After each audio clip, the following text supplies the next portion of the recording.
it's lights out and away we go!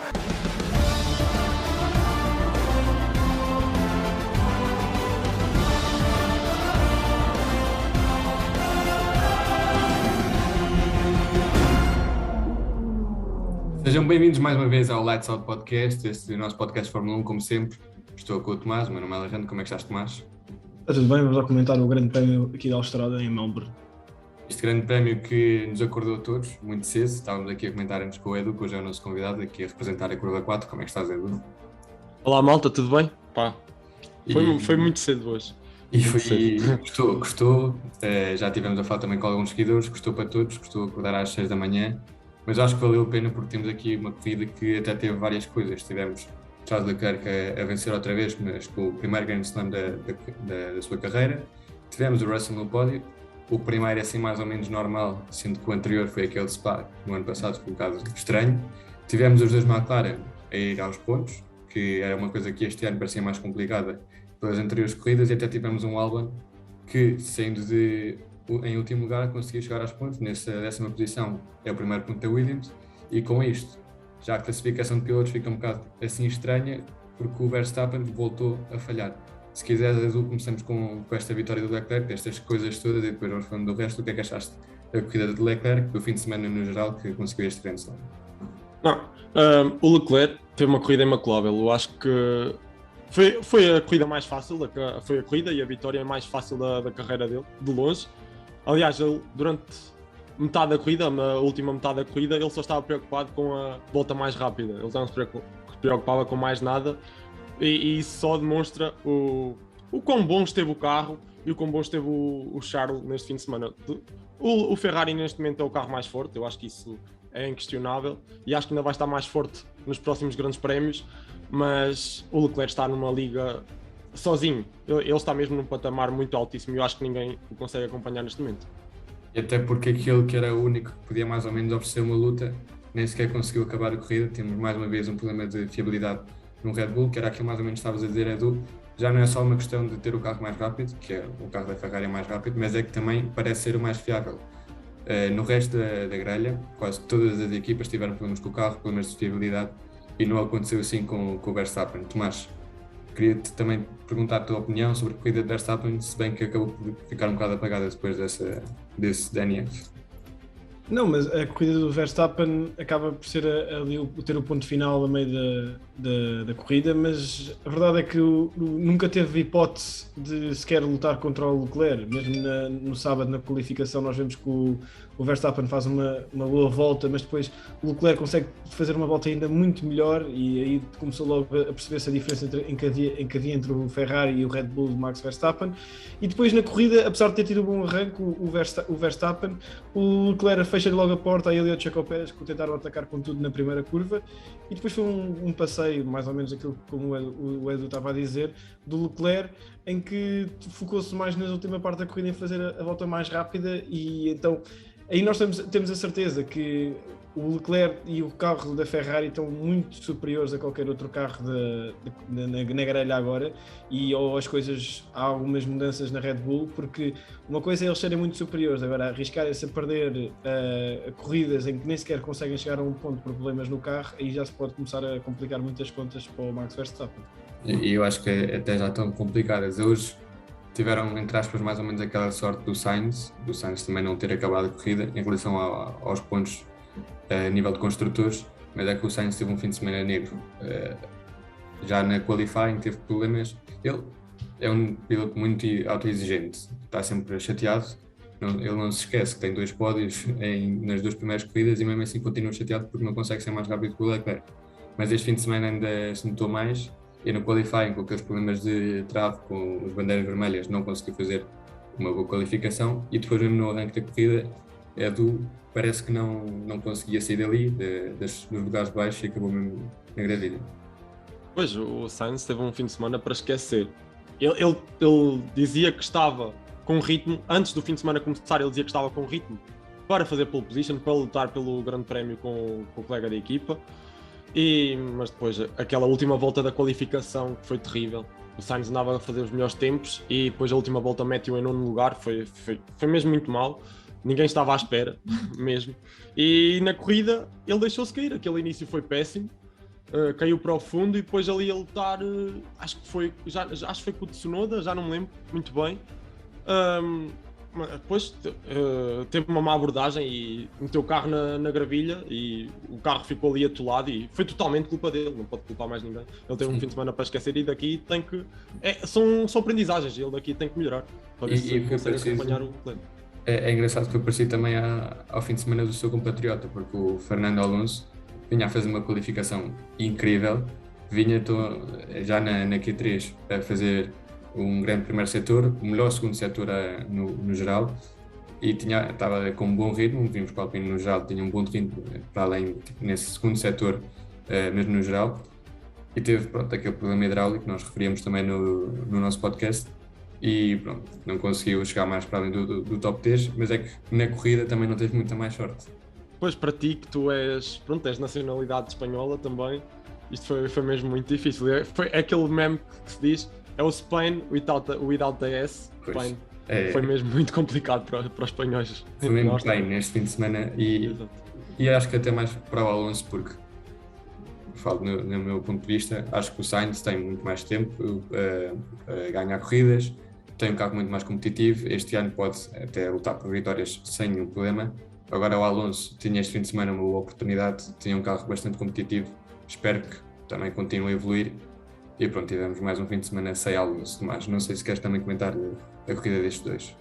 Não, aquilo que estás a dizer tem muita razão, o facto do Sainz ainda ter muito mais tempo pela frente para dar esta resposta do que propriamente o Alonso, que cada grande prémio tem que se adaptar, não é?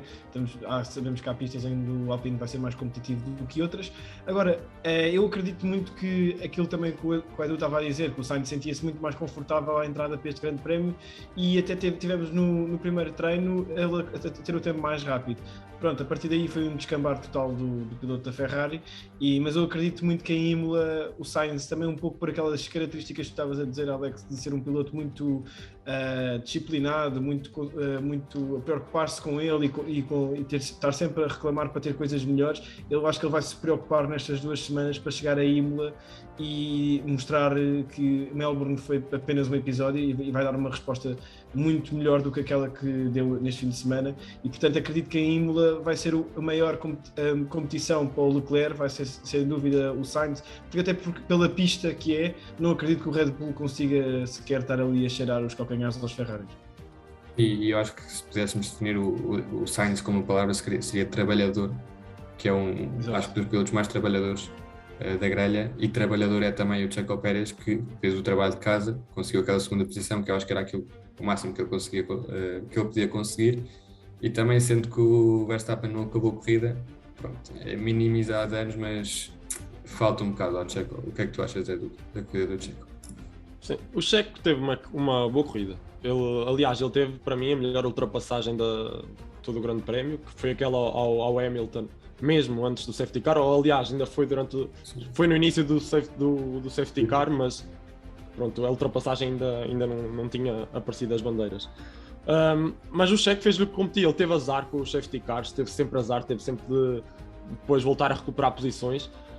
Fez-lhe o que competia, ele não estava ao nível o Red Bull não estava ao nível dos Ferrari este fim de semana.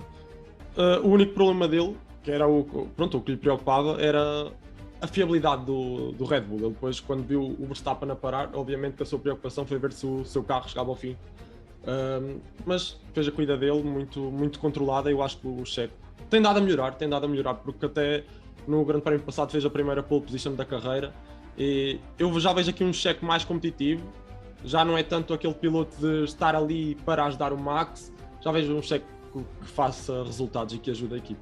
Eu também vejo uma evolução do Checo, se compararmos até com o ano passado, que pedia-se que ele fosse aquele segundo piloto, conseguisse os pódios, conseguisse terceiro, quarto lugar, e que às vezes falhava, e este ano parece mais consistente. E quem também tem essa consistência e tem estado a melhorar de uma forma incrível é o Russell, que se bem que a Mercedes acaba por ter um bocado de sorte, não tendo o melhor carro, acaba sempre por conseguir pontos assim, que caem do céu, já na primeira corrida com a desistência dos Red Bull, agora este pódio também. Mas mesmo assim, o Russell continua a superar o Hamilton, que também é uma coisa que se calhar alguns não esperavam, mas o Hamilton parece que está a custar adaptar-se a este novo Mercedes. E o Russell continua a trazer pontos, já está segundo no campeonato, assim sem fazer muito barulho, e eu acho que é um piloto que tem evoluído muito, Tomás. É verdade, aquilo que estás a dizer, que o carro não é o melhor, tens toda a razão, mas ao menos o carro acaba às corridas, e é esta diferença que tem feito o Russell estar em segundo, a Mercedes estar em segundo também no campeonato de construtores. E ok, nós vemos às vezes até naquelas imagens da câmara o saltitar do carro da Mercedes que lhes impede de ter aquela velocidade de ponta, principalmente nas retas. Mas a verdade é que depois na corrida, eles, quando há estas resistências, quando há estes deslizes dos pilotos que estão à frente, eles estão sempre lá. E acredito que nós daqui para a frente vamos ver a Mercedes a melhorar, como tem vindo a melhorar, e também a seguir vamos falar da McLaren, que é a outra unidade motriz da Mercedes, também teve um grande fim de semana. E o Russell está com tudo aí aberto. O Hamilton também hoje faz um P4, acaba por ser um bom resultado dentro daquelas dificuldades que estamos a falar, e portanto está tudo aí aberto para a Mercedes, não para a luta, se calhar pelo campeonato de um destes pilotos, pelo campeonato de pilotos, mas a nível de construtores está tudo aí aberto. E eu antes estava aqui a falar com o Fábio Lopes, que me comentava um team radio que por acaso a mim escapou-me, não sei Edu, se tu conseguiste ouvir, que quando o Hamilton parecia que estava um segundo de Russell, ele disse assim: vocês estão-me a dificultar a vida.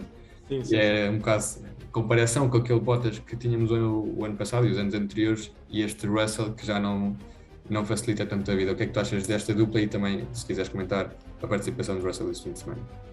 Sim, relativamente ao Team Radio, por acaso saltou-me logo à vista porque o Hamilton estava-se a queixar à equipa, porque basicamente ele estava a um segundo do Russell e ele não podia fazer qualquer manobra, ou seja, ele podia prejudicar a corrida da equipa se tentasse ultrapassar o Russell. Imaginemos que batiam, o Russell estava com um bom ritmo e é óbvio que o melhor resultado para a Mercedes ali era o Russell em terceiro, Hamilton em quarto, até porque se o Russell acabasse no pódio como acabou, ele ia para segundo, e se fosse o Hamilton não iria para o segundo lugar da tabela de pilotos.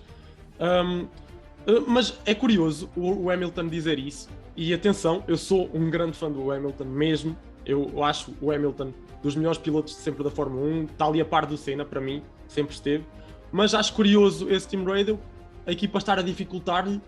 Basicamente foi o que o Bottas esteve a sofrer todos estes anos na Mercedes, quando ia atrás do Hamilton ele nunca podia fazer a manobra, quando ele ia à frente tinha que deixar o Hamilton passar, e agora o Hamilton está aqui a sofrer um bocado disso que o Bottas sofreu, é essa a minha perspectiva. Mas eu acho que o Russell teve aqui um grande prémio impecável, teve sorte, claro, com o safety car, senão ele acho que não conseguia acabar à frente do Hamilton, mas vejo um Russell competitivo e com garras ali de dar luta ao Hamilton. Sim, eu acho que foi uma boa corrida para os dois Mercedes. Eu acho que nunca na vida o Hamilton vai ser segundo piloto de ninguém. No entanto, já não era aquela diferença que havia, por exemplo, no ano passado. Não é semelhante, acho eu, ao caso da Ferrari, que é muito mais equilibrado, mas não vai haver aquelas abébias que havia, que o Bottas, se calhar, tinha com o Hamilton. Tomás, o que é que tu achas desta dupla e como é que achas que esta relação?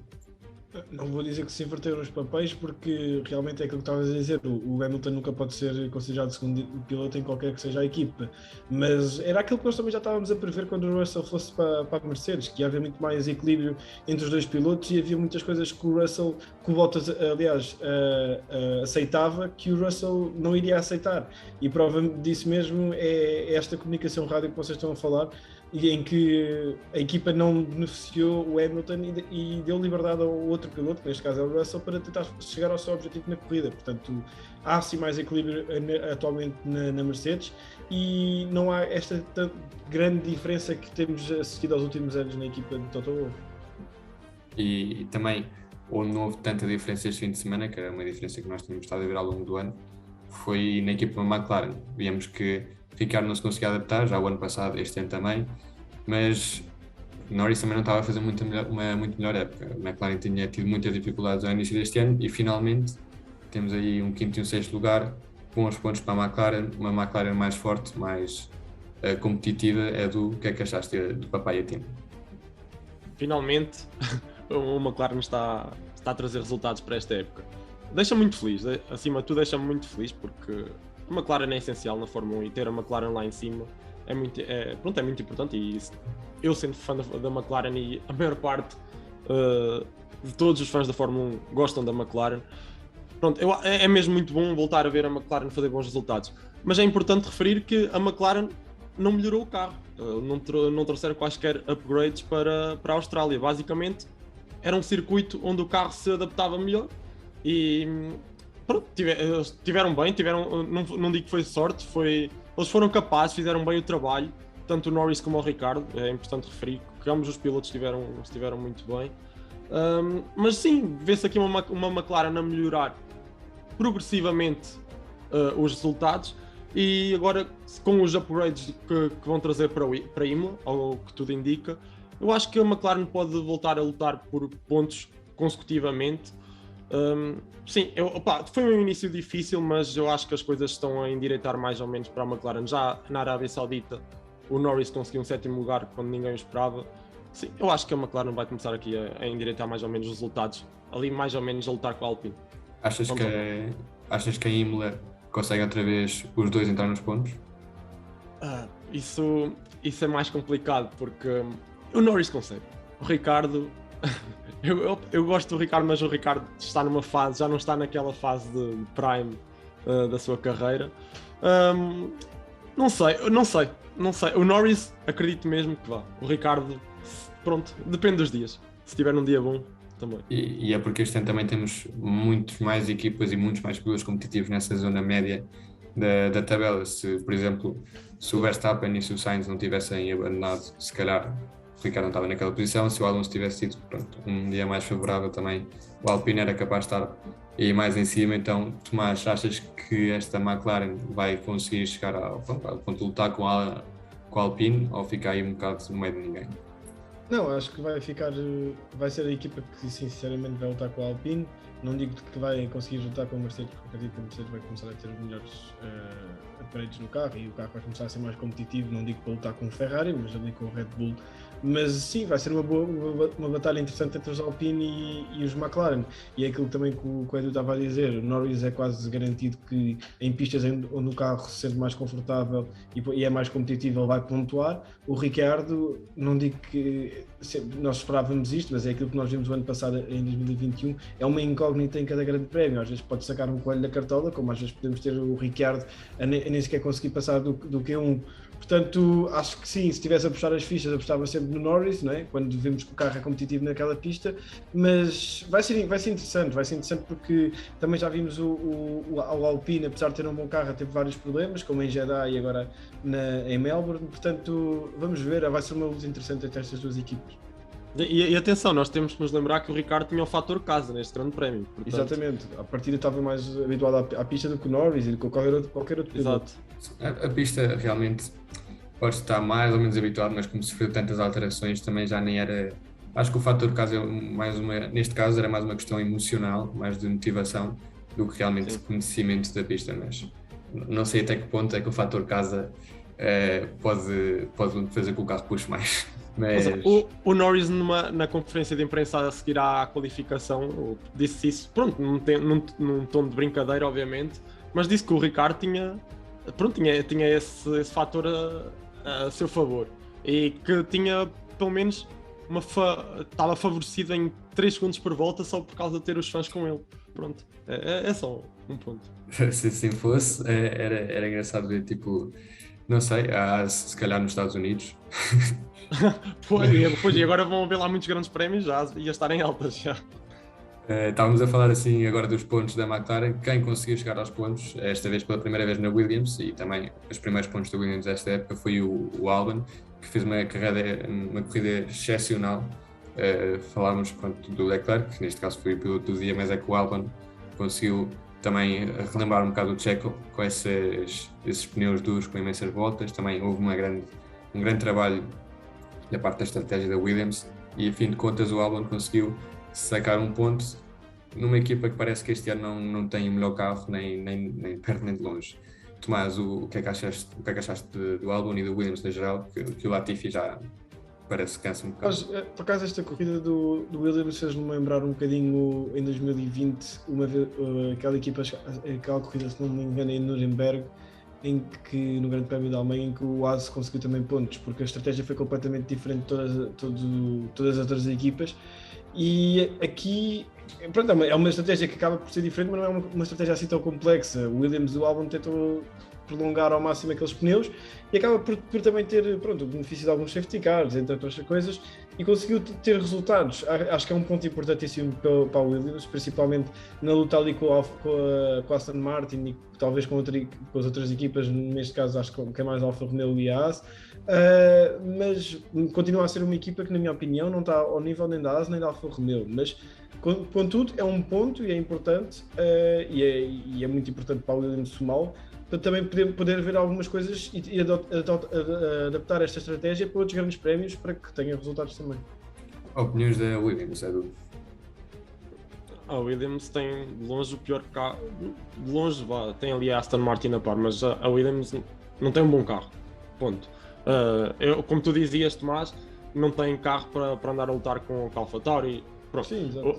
Agora o Albon vê-se que é um bom piloto, o Latifi já não, é essa a diferença. Mas hoje a Williams apostou muito bem na estratégia, pronto, teve sorte, foi como tu disseste, parecia essa corrida em Nuremberg em 2020 com o Grosjean, e sim, eu até pensei que eles fossem guardar a paragem para a última volta. Não sei se vocês repararam no que o Pedro Nascimento o João Carlos Costa e o Francisco estavam a dizer. Não sei, eu acho que eles podiam fazer a última paragem no final da corrida, ou seja, na última volta, porque basicamente a box da Williams era a primeira, ou seja, ele podia passar a meta ainda nas boxes. Exato, eu vi isso, que isso é possível porque depois eles estavam a falar disso Era na possível análise do Grande Prémio, exato, que acho que o Schumacher há uns anos atrás fez isso e acabou por ganhar o Grande Prémio. Até, ele até podia arriscar-se a não acabar em décimo, ele podia ter acabado em nono ou oitavo se a equipa tivesse feito isso. Exato. Exato, ainda há bocado estava um seguidor nosso no TikTok a dizer que se ele adotasse para essa estratégia até podia ter acabado em sétimo, mas fica sempre naquela incógnita. É uma incógnita, mas foi interessante. A estratégia da Williams foi interessante, apostar nos macios ali para a última volta. Gostei. Só faltou mesmo isso para já ser mais uns pontinhos para a Williams. E eu acho que também, se antes falávamos que a McLaren tem vindo a subir, uma equipa que tem vindo a descer é, por exemplo, a Haas, que estávamos todos surpreendidos com a evolução da Haas logo no início da época. E já esta corrida também depende da pista, mas parece que não foi tão favorável. Vemos a Magnussen a ficar pela Q1, vimos os dois Haas fora dos pontos. Tomás, o que é que achaste desta equipa? Eu acho que também é um bocadinho aquilo que o Edu estava há bocado a falar dos McLaren. Há pistas e pistas, há circuitos e eles vão se adaptar melhores em alguns circuitos do que outros. Este circuito não era, vimos logo desde isso na qualificação e nos treinos que não era para a Haas. O Magnussen, que é o piloto mais, digamos, um bocadinho mais principal na equipa, não conseguiu ter uma boa qualificação. O Schumacher acabou por ficar à frente dele na qualificação, mas depois, pronto, a corrida não é boa para ambos os pilotos e a Haas fica um bocadinho aquém daquilo que nós tínhamos visto nos dois primeiros grandes prémios, principalmente o Magnussen. Claro que anda a ver outras corridas e eles vão estar, ao carro vai se adaptar melhor a outros circuitos, e com isso podemos voltar a ter a Haas mais competitiva, a tentar lutar ali um bocadinho mais com a AlphaTauri e com a Alfa Romeo, que acho que agora são aquele núcleozinho de equipas que está assim muito, com uma performance muito semelhante. Concordas, Edu? Achas que a Haas vai lutar aí para esse, se calhar, quarto, quinto lugar? Quarto não me digo, mas o objetivo da Haas, o Gunther Steiner já vai dizer, é o quinto lugar, é o objetivo da equipa.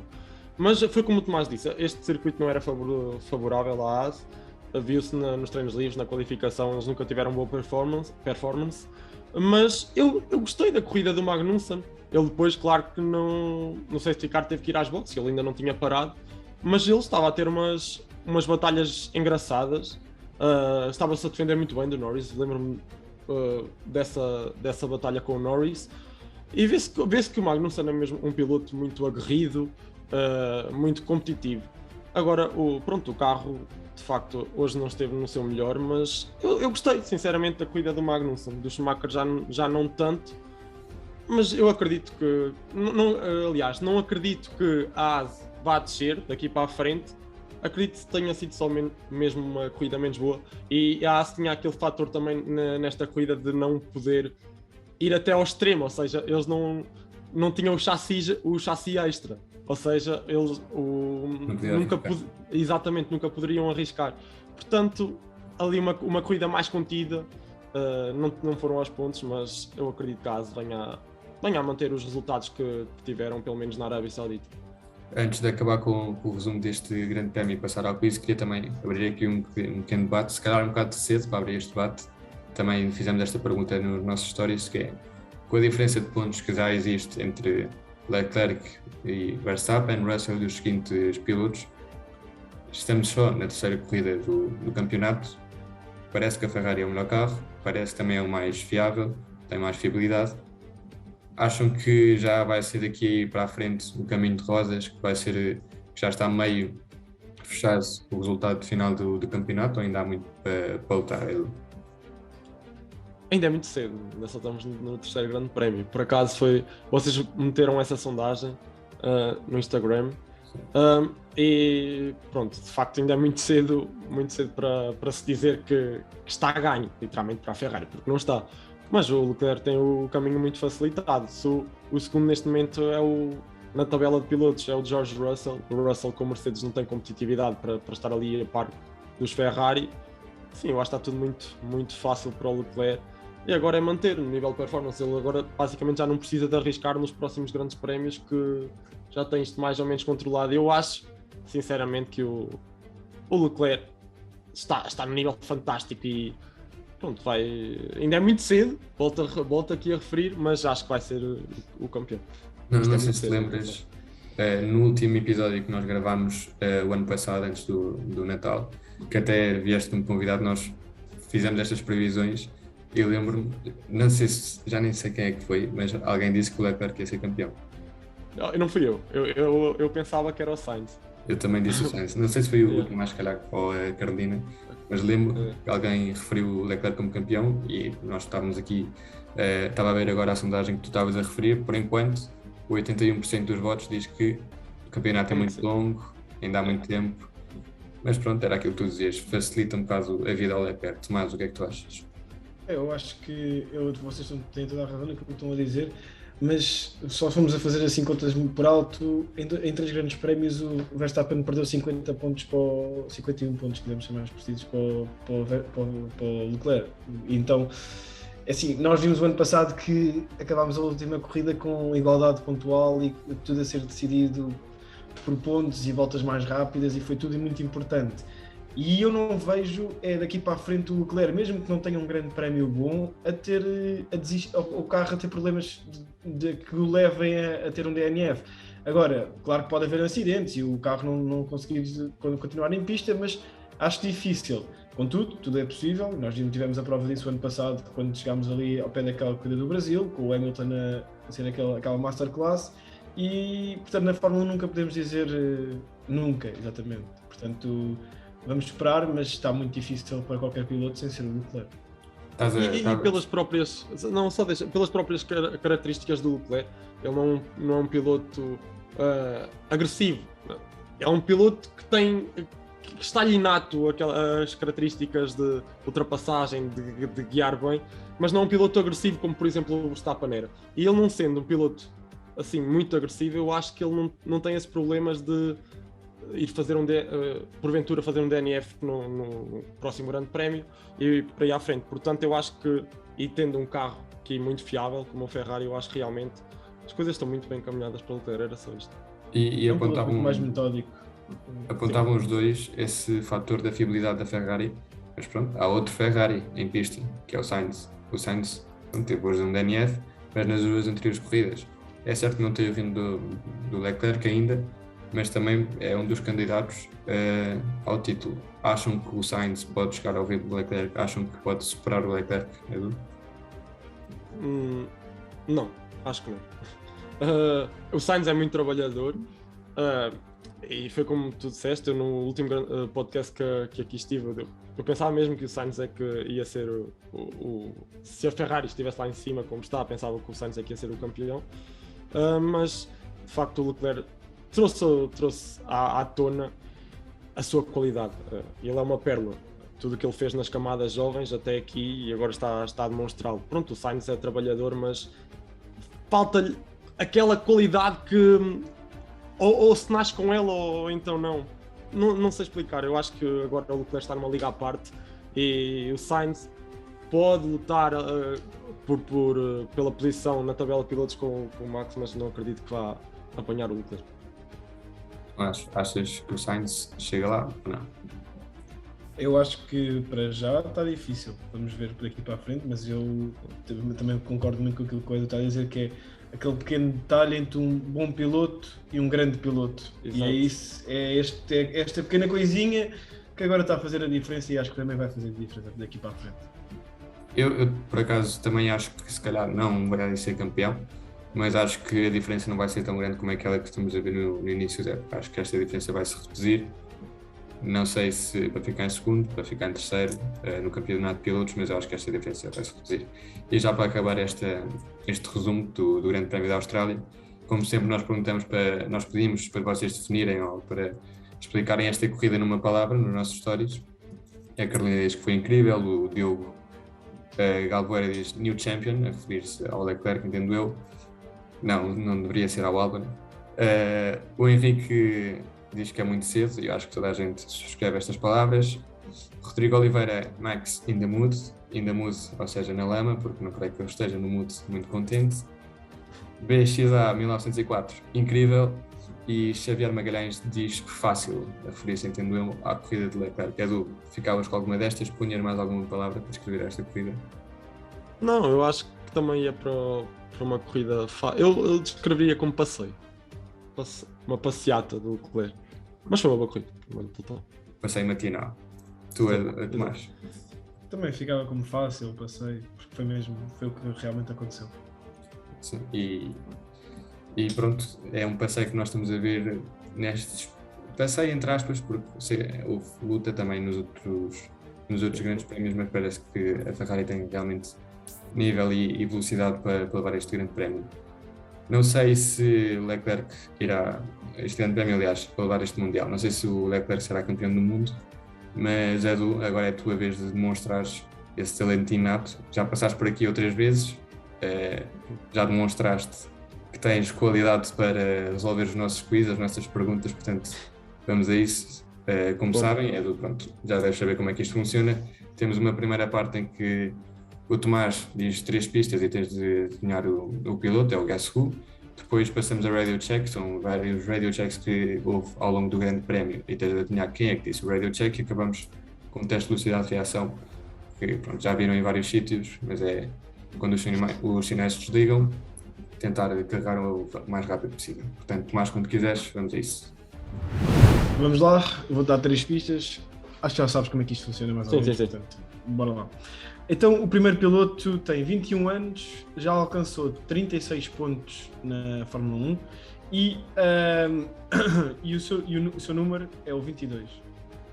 É o Tsunoda. Exatamente. Bem, começamos aqui pela mais fácil, vamos agora para a próxima. Este piloto alcançou na Fórmula 1 9 vitórias, 42 pódios e o seu primeiro grande prémio foi na Austrália em 2002. Prémio na Austrália. Quantas vitórias e quantos pódios? 9 vitórias e 42 pódios. E o primeiro grande prémio foi na Austrália em 2002. Fogo. Então 2002. Já não compete, né, agora? Já não compete. Já não. Ai. Não, essa está-me a lixar. Está-me a lixar. Eu acho que vou dizer. Não. Ia para dizer o Rosberg, mas o Rosberg tem mais que 9 vitórias. É um piloto que esteve também lá em cima numa altura da sua carreira. Nunca chegou a ser campeão mundial, mas... Olha, vou dizer o Felipe Massa. Não, é o Mark Webber. Mark Webber. Escolhi estamos aqui a fazer memória, não é memória, mas aqui uma homenagem a este grande prémio da Austrália. Vamos agora para o último. Alcançou na sua carreira 32 pódios. Foram 3 pole positions e o seu primeiro grande prémio foi em 2011 na Grã-Bretanha, no Grande Prémio da Grã-Bretanha, ou seja, em Silverstone. Então, em 2011? Em 2011, exatamente, estreou-se na Fórmula 1, teve 3 pole positions e 32 pódios. Hoje foi ter dormido pouco, não estou. Ah, Ainda está na Fórmula 1, posso dar este pódio, mas está. ok, então 3 poles. E é muito Sim, pódio. 3 poles, 32 pódios, ainda está na Fórmula 1 e o seu primeiro grande prémio foi em Silverstone em 2011. Botas. Daniel Ricciardo, os Daniel- dois foi, senhores australianos para fecharmos hoje aqui o grande prémio de Melbourne. Portanto, tu Sim, acertaste a primeira, vamos agora para a próxima fase. Muito com o mal. Alex. Eu também estava aqui a tentar puxar e por acaso estava a pensar no Ricciardo, dos que lá está, também é um dos antigos, entre aspas, depois ali os pódios e tal, e as pole positions, mas vamos agora passar ao radio check. O primeiro deles é Holy cow, that was close. Holy cow, foi Mick Schumacher. Certo, ali naquela situação do safety car. Vamos agora passar para a segunda. I smell some weird fluid. Everything is fuck itself. Foi Verstappen. Certo, É. ali mesmo com o DNF Sim. foi o que levou a abandonar. E por último, Are you still awake? Acho que foi o Checo Pérez no final. Certo, 3 em 3. Melhor agora que o Ok. Gasly. E vamos agora já passar à última prova do quiz, ou do challenge, para ver se consegues marcar aqui um número, o tempo de reação mais rápido, portanto vamos a isso. Então vamos a isso, vamos a esta primeira tentativa para ver qual é que é o tempo de reação que o Edu consegue fazer. Então, bora. Parece.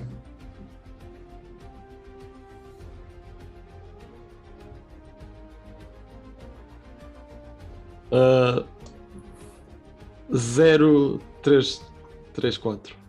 Primeiro tempo, a primeira tentativa, tens mais duas, são 3. Vamos ver se consegues descer esse tempo. Se não me engano, não sei se foi a Carolina que veio a semana passada e conseguiu também descer o tempo, fez 0,2 ou 0,1 ou uma coisa assim. Portanto, vamos ver se tu consegues também. Força.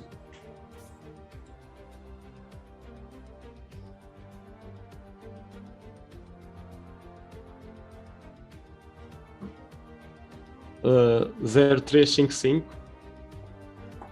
Fui perto ao anterior. Vamos à última oportunidade, ver se consegues mesmo descer ou se não ficamos com esse primeiro tempo, 0,334. Já não foi mal. Não.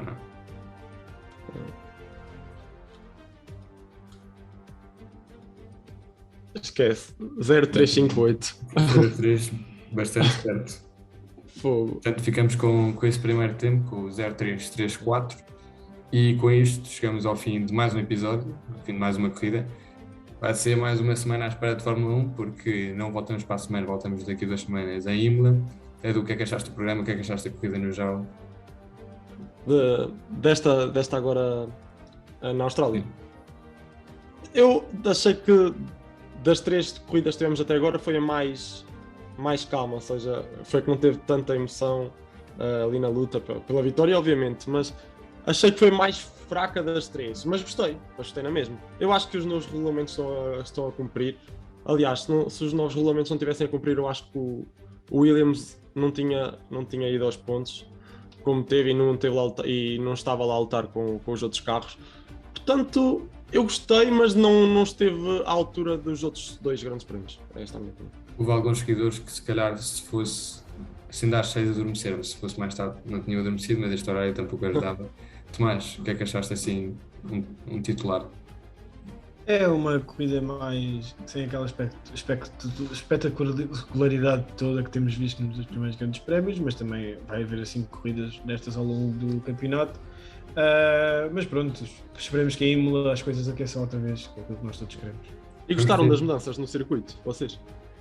Eu particularmente gostei. É um circuito mais largo, dá para fazer mais ultrapassagens. Tem pontos que até provocaram muitas dificuldades, aquela curva 11, curva 13, que os pilotos não conseguiam dominar, e eu acho que era um circuito no geral mais rápido, e acho que também isso permite mais ultrapassagens, mais espetáculo, tudo mais. Sim, isso beneficiou um bocadinho, nós também já víamos um bocadinho os pilotos a reclamarem um bocadinho desta primeira corrida normalmente da época, que não é neste ano, mas pronto, que é, na Austrália, mas acho que isto só trouxe benefícios para os pilotos e para a corrida. Pronto, apesar de não ter aquela espetacularidade que nós estávamos a falar, estas alterações na pista fez com que houvesse assim, um bocadinho mais de competitividade e mais emoção. E tu, Edu? Sim, é isso, eu concordo. E aliás, ainda bem que a Fórmula 1 depois retirou ali à última hora aquela quarta zona de DRS. Já não me lembro de ver um circuito com 4 zonas de DRS. Aliás, acho que não existiu. Não há nenhum, pois. Sim, mas porque se houvesse essa zona de DRS, até lá houve acidentes, né? Nessa reta entre a curva 9 e a 10.